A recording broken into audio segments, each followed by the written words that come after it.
할렐루야. 여러분 사랑합니다. 사랑합니다. 사랑합니다. 우리는 지난 시간에 노새처가 뒤를 돌아보면 안 되는데 뒤를 돌아봄으로 소금 기둥이 되는 사건을 함께 살펴보았습니다. 그녀는 왜 뒤를 돌아보았을까? 두 가지 말씀을 나눴습니다. 소돔에 대한 미련이요. 우리가 믿음의 걸음을 해야 되는데 신앙생활은 멈추면 쓰러지는 거예요. 주저하면 쓰러지는 겁니다. 되돌아갈 수 없습니다. 신앙생활은 앞으로 전진만 하는 겁니다. 그러지 않으면 신앙은 쓰러지는 거예요. 성장해야 합니다. 성장의 발목을 잡는 게 있어요. 성장하지 못하도록 하는 요소가 있다는 거예요. 뭘까? 세상을 너무 사랑하는 거예요. 세상에 대한 미련이요.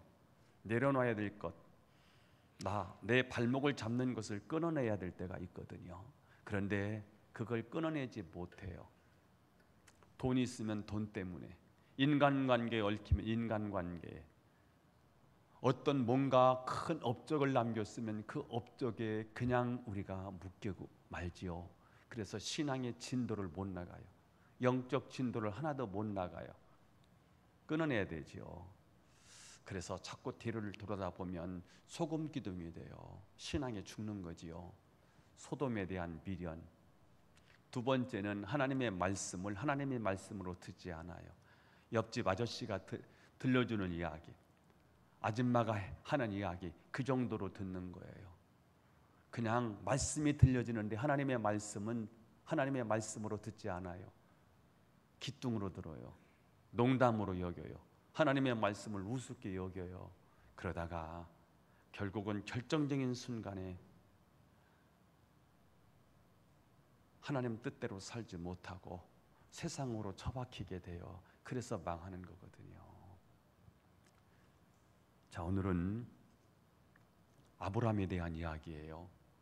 아브라함은 노새처가 뒤를 돌아봄으로 소금 기둥이 되는 것을 보았어요. 그리고 오늘은 소돔 고모라가 하나님의 심판을 받아서 멸망하는 그 참혹한 광경을 똑똑히 지켜보았습니다. 27절 28절을 읽어보겠습니다. 시작. 아브라함이 그 아침에 일찍이 일어나 여호와 앞에 서 있던 곳에 이르러 소돔과 고모라와 그 온 지역을 향하여 눈을 들어 연기가 옹기가마의 연기같이 치솟음을 보았더라. 자, 아브라함은 소돔과 고모라가 통째로 사라지는 모습이 옹기가마가 치솟오르는 그 연기와 같은 모습을 보았다는 거예요. 지난 시간에 한번 우리 원자폭탄, 히로시마와 나가사키에 원자폭탄이 떨어졌을 때 그 폭발했을 때 나타나는 그 버섯구름을 보셨잖아요. 오늘 아브라함은 소돔 고모라가 이렇게 멸망하는 참혹한 모습을 보았다는 거예요. 심판은 오래 걸리지 않아요. 순식간에 일어나요. 돈도요, 순식간에 사라질 수 있고요. 죽음도 언젠가 오겠지 하던 그 죽음이 내 앞에 순식간에 찾아올 수 있습니다. 자, 오늘 아브라함은 소돔 성이 멸망하는 광경을 지켜봤습니다. 그 참혹한 광경을 지켜본 아브라함의 마음은 어떠했을까? 강 건너 구경하는 심정은 아니었을 거예요. 자기 앞에서 자기가 지켜보고 있는데 롯이 살고 있는 소돔 고모라 성이 멸망하는 그 참혹한 광경을 봤을 때 그는 어떤 생각을 했을까? 그리고 무엇을 했을까? 오늘 두 가지를 생각해 보려고 합니다. 첫 번째입니다. 아브라함은 척박한 약속의 땅에 사는 것이 소돔에 사는 것과 비교할 수 없는 복이라고 생각했을 것입니다.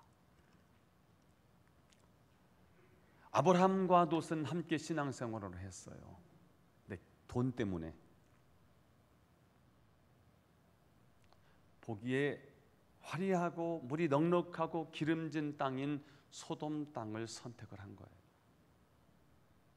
그런데 아브라함은 묵묵히 약속의 땅을 지키고 신앙을 지키고 하나님을 의지하면서 가나안 땅에 머무르고 있는 거예요.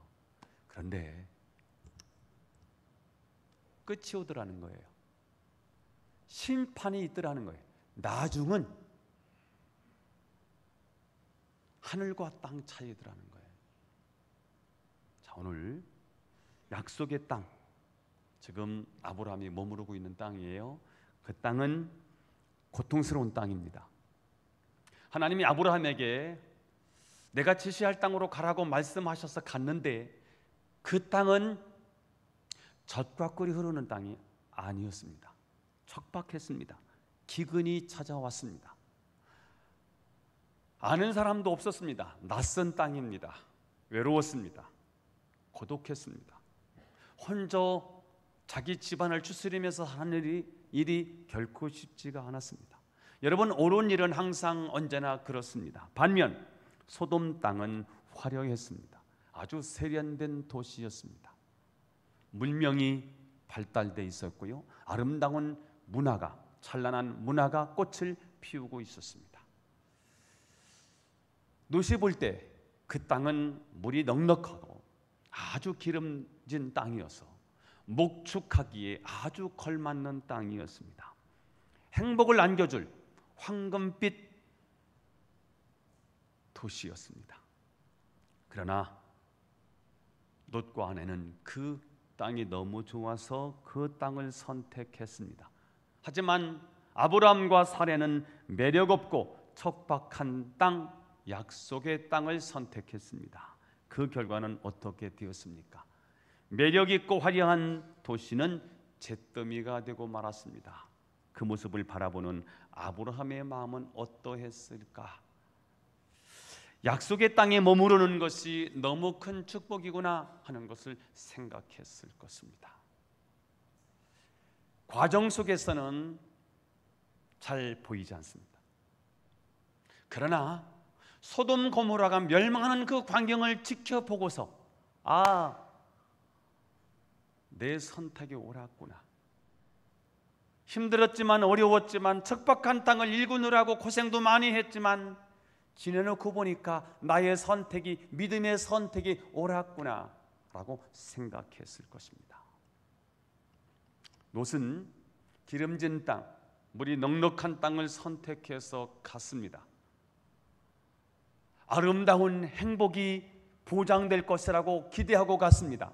그런데 가서 보니까 잘 사는데, 화려하는데, 매력이 있는 도시는 맞는데 신앙생활하기에는 굉장히 어려운 도시라는 사실을 알았습니다.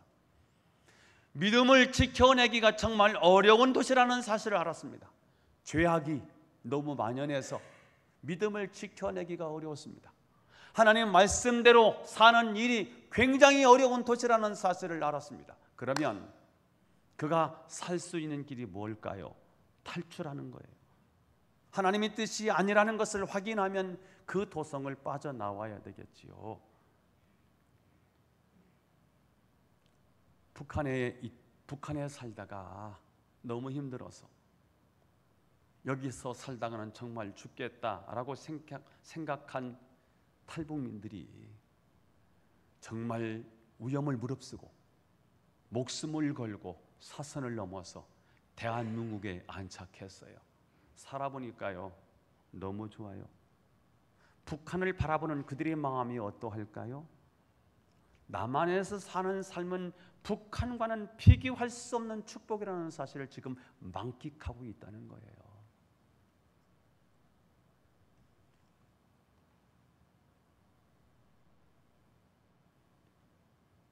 예수님의 3년의 공생애는 화려했습니다. 가는 곳마다 기적과 이적이 일어났습니다. 귀신이 떠나가고요, 병든 자가 고침을 받고요, 그분이 말씀을 증거하시면 수많은 사람들이 그 말씀 앞에 천국을 경험했습니다. 예수님과 함께 따라다녔던 제자들이 예수님과 함께 있는 그 자체가 너무 신나고 행복했습니다. 예수님의 인기는 하늘에 하늘을 치솟았습니다. 그때 예수님께서 제자들에게 물으셨습니다. 야, 세상 사람들이 나를 누구라고 하느냐? 4대 성인 중에 하나라고 하는데요, 제자들은 세상에서 일어나고 있는 여론을 이러쿵저러쿵 이야기를 했습니다. 그때 예수님께서 제자들에게 물으셨습니다. 너희는 나를 누구라 하느냐? 제자들을 대표해서 베드로가 주는 그리스도시요 살아계신 하나님의 아들이십니다 라고 고백했습니다. 당신은, 그 도시는 황제에게 바쳐진 도시입니다. 그래서 그 질문을 했던 장소가 가이사라 빌립보, 가이사에게 바쳐졌던 빌립보라는 도시예요. 황제 숭배를 강요했던 황제 숭배 신전이 있는 그곳에 예수님이 너희는 나를 누구라고 물은 거예요. 가이사가 우리의 그리스도입니다. 가이사는 우리의 왕입니다.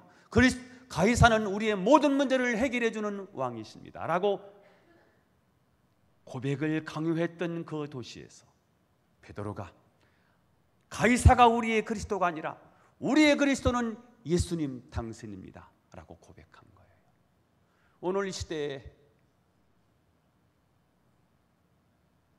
가이사가 그리스도로 고백하는 이 시대, 가이사를 그리스도로 고백하기를 강요하고는 이 시대, 권력이, 돈이 그리스도라고 강요하고 있는 이 시대에 정말 우리는 오직 예수만이 그리스도라고 고백할 수 있을까?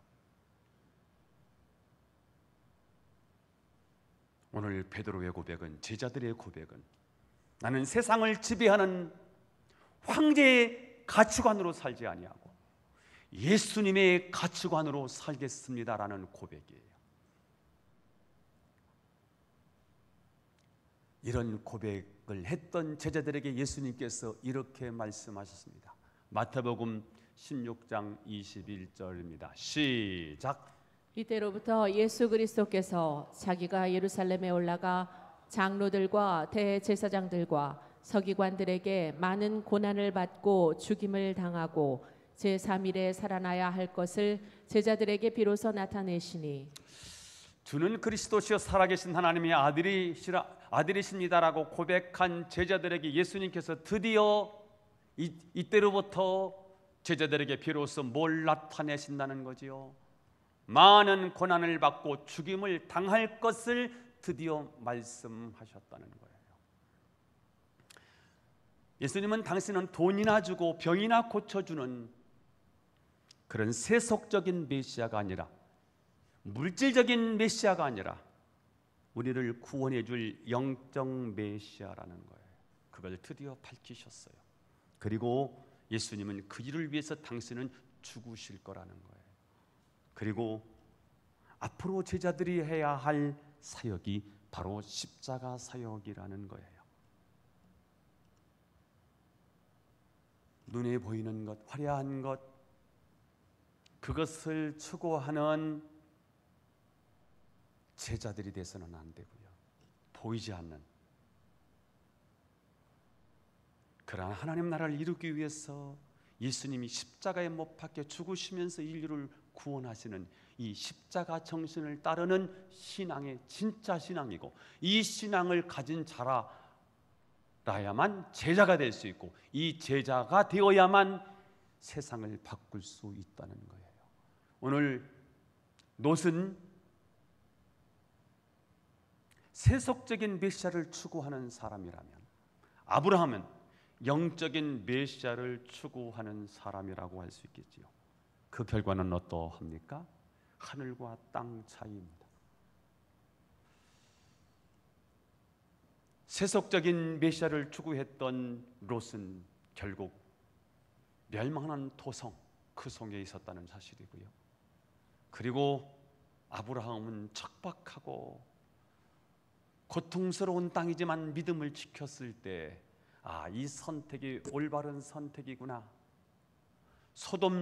화려한 소돔과는 비교할 수 없는 축복의 토성에 내가 살고 있구나 하는 것을 느꼈을 것입니다.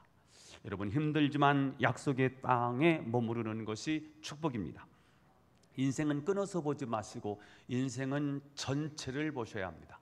인생은 통으로 보실 필요가 있습니다. 하나님의 복은 단면을 보면 복으로 보이지 않습니다. 지는 것 같지만 이기고요, 안 되는 것 같지만 되고요, 망하는 것 같지만 사는 것이 하나님의 길입니다. 여러분, 화려한 길을 좋다고 다 선택하시면 안 됩니다. 좁은 길이라도 하나님이 선택하신 길이기 때문에 그 길을 가셔야 합니다. 돈도 적게 주고 명예도 없지만, 그러나 하나님께서 원하시는 것이라면 그것이 나의 직업이 될 필요가 있고요, 그것이 나의 삶이 되어야 한다는 것입니다. 지금 아브라함은 소돔성의 멸망 앞에서 자신의 선택이 축복임을 확인하고 있습니다. 로마서 8장 18절을 읽겠습니다. 시작. 생각하건대 현재의 고난은 장차 우리에게 나타날 영광과 비교할 수 없도다. 초대교회 성도들은 신앙 때문에 고난을 당했습니다. 예수 믿는다는 그 사실 하나 때문에 불이익을 당했습니다. 아니, 동네에서 추방당하고 직장에서 내쫓김을 당하고 가난하고 힘들게 살 수밖에 없었고요, 그것으로 끝나지 아니하고 핍박하고 박해하는 사람들에 의해서 붙잡혀서 감옥에 들어가고 말할 수 없는 고문을 당하고 거기서 사자의 밥이 되어서 갈기갈기 찢겨 죽기도 했습니다. 이 고난 속에서, 이 고통 속에서 신앙을 지켜내는 일은 정말 힘겨운 일이었습니다.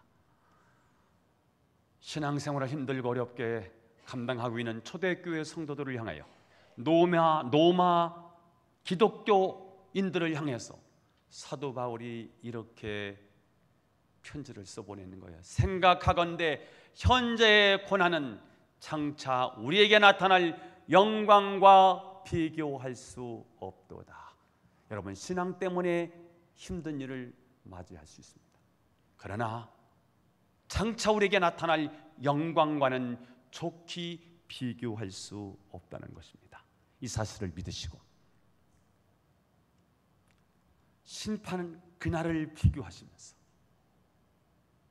지금은 좋았다고 생각했던 일들을 선택하지 아니하고 믿음을 선택한 그 미래를 내다보면서요, 비교했을 때 그 영광은 좋게 비교할 수 없구나, 이 사실을 믿으시고 지금 여기서 신앙생활 승리하게 되기를 예수님의 이름으로 축원합니다. 두 번째, 소돔이 멸망하는 그 참혹한 광경을 바라보는 아브라함의 심정은 어떠했을까? 아브라함은 롯이 어떻게 되었을까? 죽었을까? 살았을까를 생각하며 중보 기도했을 것입니다. 아브라함은 이미 창세기 18장에서 소돔성이 멸망한다는 소식을 듣자마자 중보 기도했던 사람이었습니다. 하나님, 의인을 악인과 함께 멸하시는 것이 합당하십니까? 하나님은 공의 하나님이신데, 하나님은 공평하신 하나님이신데 의인을 악인과 함께 멸하시는 것은 공정하지 않습니다. 하나님, 50명만 의인이 있어도 이 세상을 멸하시지 않겠습니까? 그런데 하나님이 너무 쉽게 오케이 하십니다. 50명이 없다고요? 그럼 45명이요. 40명은요. 이래서 10명까지 내려가지요. 이건 간구가 아니고 흥정 같고요, 하나님과 지금 딜을 하고 있는 것 같아요. 끝까지 딜을 함에도 불구하고 우리에게 자비를 베풀어 주시는 그 하나님을 우리가 지난 시간에 한번 살펴봤지요. 자, 오늘 아브라함은 멸망하는 소돔성을 바라보면서 롯은 과연 구원을 받을 수 있을지에 대한 안타까움, 그리고 그의 구원에 대한 간절한 마음으로 중보했을 것입니다. 내 사랑하는 아들이, 내 사랑하는 딸이 저렇게 신앙생활해서 진짜 구원을 받았을까? 물어야 됩니다. 내 사랑하는 부모가 진짜 신앙생활 이렇게 엉터리로 하는데 교회만 나온다고 구원을 받았을까라는 안타까운 마음을 가지고 기도하셔야 됩니다. 교회 와서 흉나는 다 내는데 진짜 저 사람이 구원을 받았을까? 멀리 갈 필요도 없고요. 내 가족을 한번 생각해 보실 필요가 있습니다. 사실 지금은 아브라함이 롯을 위해 기도하기 전에 롯이 먼저 자신을 위해 기도해야 할 상황이죠. 지금 죽게 된 사람은 아브라함이 아니라 롯이기 때문입니다. 그런데 정작 죽음의 위기에 놓인 롯은 상황의 절박성을 모르기 때문에 기도하지 않습니다. 하지만 지금 죽지 않아도 되는 아브라함이 그 사실을 알고 대신 기도하고 있습니다. 그렇습니다. 영적인 사실을 모르는 형제의 영혼을 위해서 안타까운 마음으로 기도하는 것, 이것이 예수 믿는 사람들의 마음이어야 한다는 것입니다. 하나님은 그의 마음을 담은 중보 기도를 기억하고 계셨습니다. 29절입니다. 29절 시작. 하나님이 그 지역의 성을 멸하실 때 곧 롯이 거주하는 성을 엎으실 때에 하나님이 아브라함을 생각하사 롯을 그 엎으시는 중에서 내보내셨더라. 아브라함의 기도는 허공을 치는 기도가 아니었습니다. 하나님이 아브라함을 생각하사 롯을 그 엎으시는 중에 내보내셨더라. 여러분, 하나님은 우리의 기도를 들으시지 않는 것 같지만 하나님은 우리의 기도를 들으신다는 거예요. 하나님은 우리의 기도를 응답하시지 않는 것 같지만 하나님은 우리의 기도를 응답하신다는 것입니다. 하나님은 당신의 백성들의 기도를 절대로 흩어버리지 않으세요. 땅에 떨어뜨리지 않으신다는 거예요. 우리가 기도하는 모든 기도는요, 향연이 되어서 모락모락 피어 올라가는 향연이 되어서요, 하늘을 향해서 올라간다는 거예요. 안개와 같이 햇빛이 나타나면 사라지는 거 아닙니까? 그렇지 않다는 거예요. 우리가 하나님 앞에 드리는 기도는 다 하나님이 기억하신다는 거예요. 오늘 아브라함이 소돔 성의 멸망을 막아보려고 기도한 거예요. 소돔 성에 살고 있는 자기 조카를 위해서 기도한 거예요. 그 기도를 하나님이 생각하셨다는 거예요. 하나님의 그 기도를 잊지 않고 기억하셨다는 거예요. 그래서 소돔 성이 멸망할 때 아브라함의 기도를 생각하셔서 롯을 구원해 주셨다는 거예요. 그러므로 여러분, 우리의 기도는 그냥 날아가지 않아요. 때로는 우리가 기도할 때 벽에 대고 기도하는 것 같아요. 허공에 그냥 메아리 치는 것 같아요. 그런데 하나님은 우리의 기도를 다 기억하신대요. 그만한 능력이 그분에게 있고요, 그분의 명철은 한이 없으세요. 그분의 능력은 무한하신 거예요. 영원하신 하나님이니까, 땅끝까지 창조하신 분이시니까 그분은 그러실 수 있는 분이라는 거예요. 그러니까 우리가 기도해야 할 이유가 분명하다는 거지요.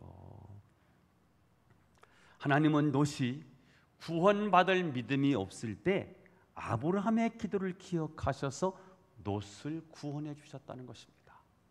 우리가 지금까지 온 것, 여기까지 온 것은 우리의 힘이 아니에요. 하나님의 은혜입니다. 사실 여러분, 우리가 믿음이 좋아서 여기까지 온 게 아니라 어쩌면 누군가가 우리를 위해서 기도했기 때문에 우리가 이 자리에 앉아 있는 것입니다. 예수님은 이 땅에 오셔서 3년 6개월의 사역을 다 마치셨어요. 그리고 십자가에 못 박혀 죽으시고 부활하시면서 구원을 다 이루신 거예요. 구원을 이루신 예수님이 이 땅에 40일 동안 계시면서 하나님 나라의 일을 하셨어요.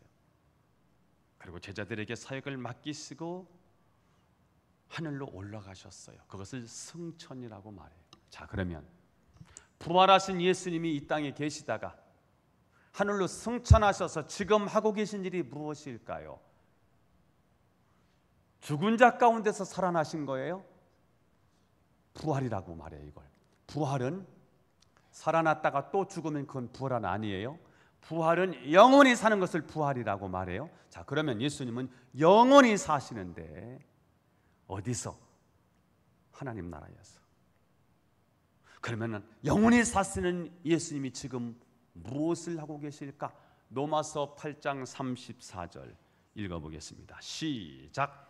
그리스도 예수시니 그는 하나님 우편에 계신 자요 우리를 위하여 간구하시는 자시니라. 자, 다시 사신 이는 그리스도 예수시니 그는 하나님 우편에 계신 자요. 아, 다시 사신 예수 그리스도는 하나님 우편에 앉아 계시는구나. 그러면 하나님 우편에 앉아 계신 예수님은 지금 우리를 위해서 뭘 하신다는 거지요? 제가 꼭 얘기를 해야 되나요? 뭐 하신다고? 간구하신다는 거네요. 아, 지금도 예수님은 2000년 전에 오셔서 우리를 위해서 십자가에 못 박혀 죽으시고 구원을 완성하셨지만 지금도 천상에서 지상 사역을 계속하고 계시는구나. 그러면 예수님이 지금도 하나님 우편에 앉아 계시면서 지금도 우리를 위해서 지상을 위해서 사역하시는 일이 뭘까? 그랬더니 그분이 우리를 위하여 중보하신다는 거예요. 아, 지금도 우리가 기도하면 우리를 위해서 예수님도 중보하고 계시는구나. 그래서 우리는 기도할 때 꼭 예수님의 이름으로 기도하는 거예요.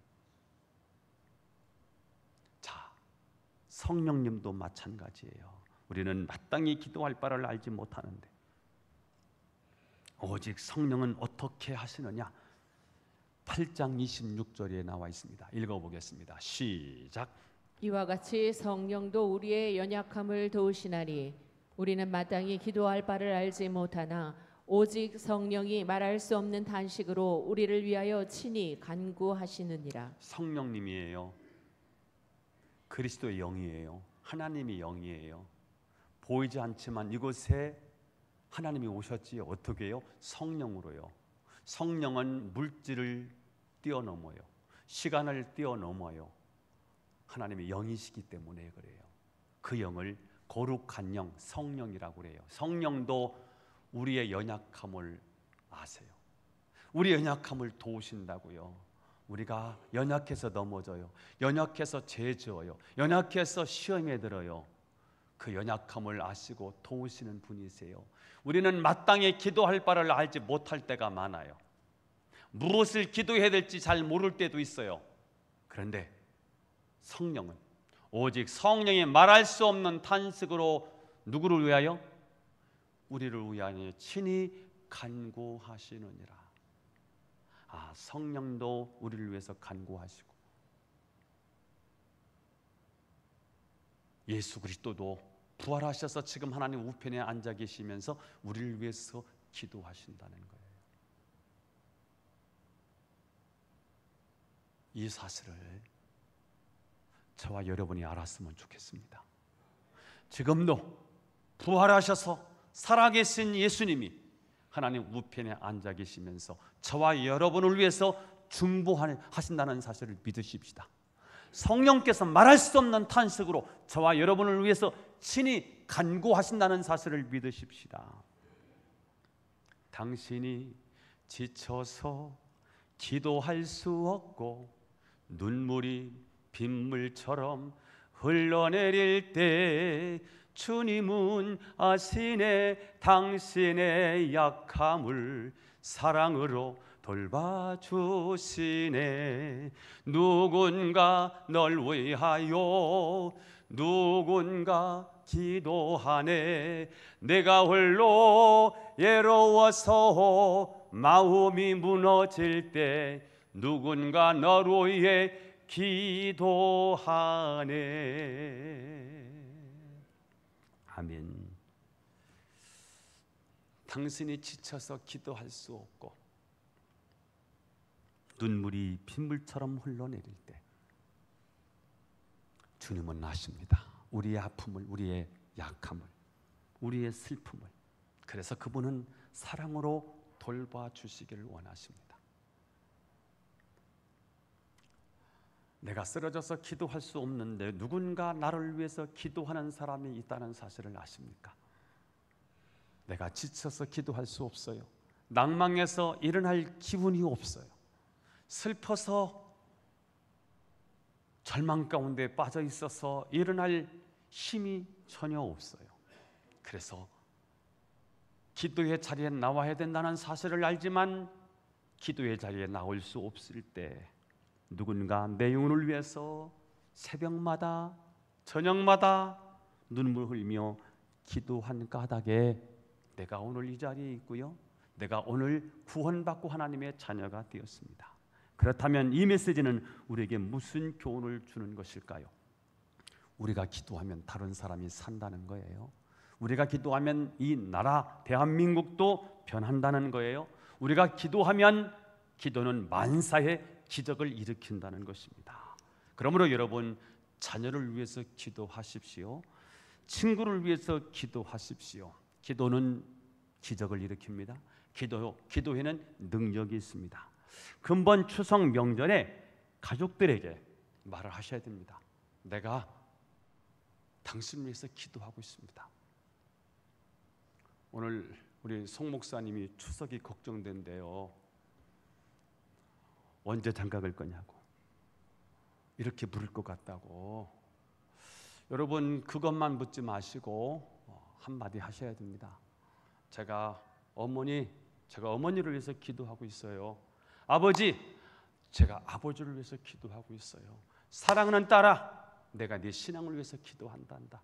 사랑하는 아들아, 내가 너의 영혼을 위해서 기도하고 있어.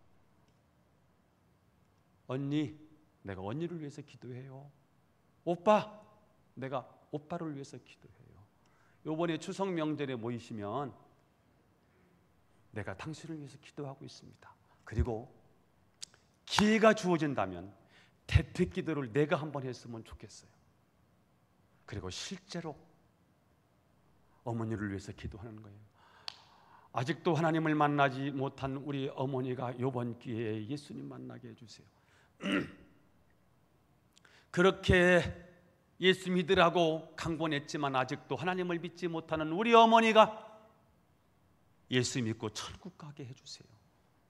여러분, 한번 대표 기도할 수 있는 기회를 찾아서 실제로 한번 기도해 봤으면 좋겠어요. 자, 저는 소돔과 고모라가 멸망하는 그 비참한 광경을 보는 아브라함의 마음이 곧 저와 여러분의 마음이었으면 좋겠습니다. 아브라함은 소돔성의 멸망을 지켜보면서 적어도 두 가지를 생각했을 것입니다. 하나는 약속의 땅에 사는 것이 화려한 소돔성에 사는 것과는 비교할 수 없는 축복이라는 사실. 여러분, 믿음을 지키는 일은 힘들고 어려울 수 있습니다. 그러나 불편해도 신앙을 지켜내셔야 됩니다. 꼭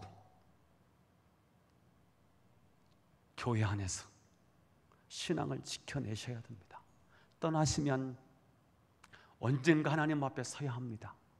그때는 여러분 뭘 가지고 하나님 앞에 서시렵니까? 불편하고 힘들더라도요, 신앙의 자리를 떠나면 안 됩니다. 화려한 것을 따라서 믿음을 포기하시면 안 됩니다.